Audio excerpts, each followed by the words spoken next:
The sum of the fourth and eighth term of an AP is 24 and the sum of its sixth and 10th term is 44. Find the first 3 terms of the AP. Basically हमारे पास मान लेते हैं कि एक AP दे रखी है इस तरीके से A1, A2, A3 and so on up to AN.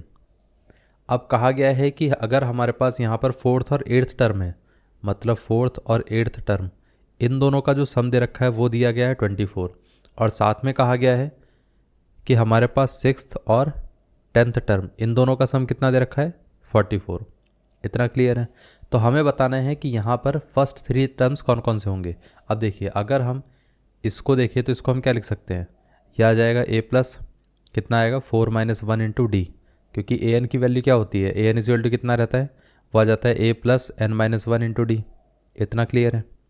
तो यहाँ पर हम उसी इक्वेशन को अप्लाई कर देते हैं. अब इसी तरीके से हम AN वाले फार्मूले से इसको भी लिख सकते हैं A plus 8 - 1 into D is equal to 24. तो ये आ जाएगा A प्लस A कितना हो गया 2A हो गया, ये कितना आ गया 3D, ये कितना आएगा 7D and this one is 24. तो ये आ जाएगा 2A plus 10D is equal to 24. अगर हम पूरी इक्वेशन को 2 से डिवाइड करेंगे तो कितना आएगा, ये आ जाएगा A plus 5D is equal to 12. ये है, ये हमारे पास फर्स्ट इक्वेशन आ गई. अब इसी तरीके से हम क्या कर सकते हैं, इस वाले को भी सॉल्व कर सकते हैं. तो यहाँ पर अगर हम देखें तो ये आ जाएगा A plus 6 - 1 into D and this one is A plus 10 - 1 into D is equal to 44. अब देखिए A प्लस A कितना आ गया 2A आ गया, ये कितना है 5D और ये कितना है, ये आ जाएगा 9D इज इक्वल टू कितना आ गया 44. अब यहाँ से हम ऐसा लिख सकते हैं 2A प्लस कितना आ जाएगा 14D इज इक्वल टू 44. पूरी इक्वेशन को अगर हम 2 से डिवाइड करेंगे तो ये कितना आएगा A plus 7D is equal to कितना आ गया 22.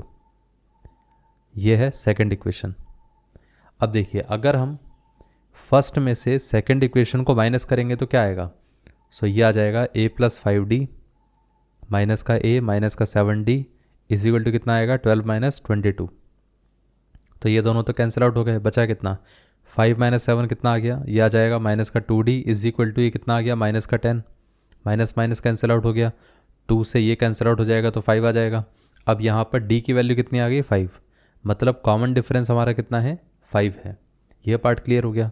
अब इसके साथ साथ A की वैल्यू कैसे आएगी, किसी भी एक इक्वेशन में हम यहाँ पर D की वैल्यू को रिप्लेस कर देते हैं. तो हम एक काम करते हैं, इस इक्वेशन में D की वैल्यू को रिप्लेस करते हैं. तो ये आ जाएगा A plus 5 into 5 is equal to 12 and this one is A plus 25 equals 12 which is A is equal to कितना आ गया 12 - 25 विच इज़ माइनस का 13. यह पार्ट क्लियर हो गया, मतलब A भी आ गया हमारे पास और D भी आ गया. इतना क्लियर है. अब AP अगर हमें बनाना है तो क्या करना पड़ेगा, फर्स्ट टर्म, सेकंड टर्म और थर्ड टर्म यही हमें चाहिए. फर्स्ट वाली टर्म को हम क्या बोलते हैं A बोलते हैं, सेकंड वाली टर्म रहेगी A प्लस D और यहाँ पर थर्ड वाली टर्म कितनी होगी A प्लस 2D.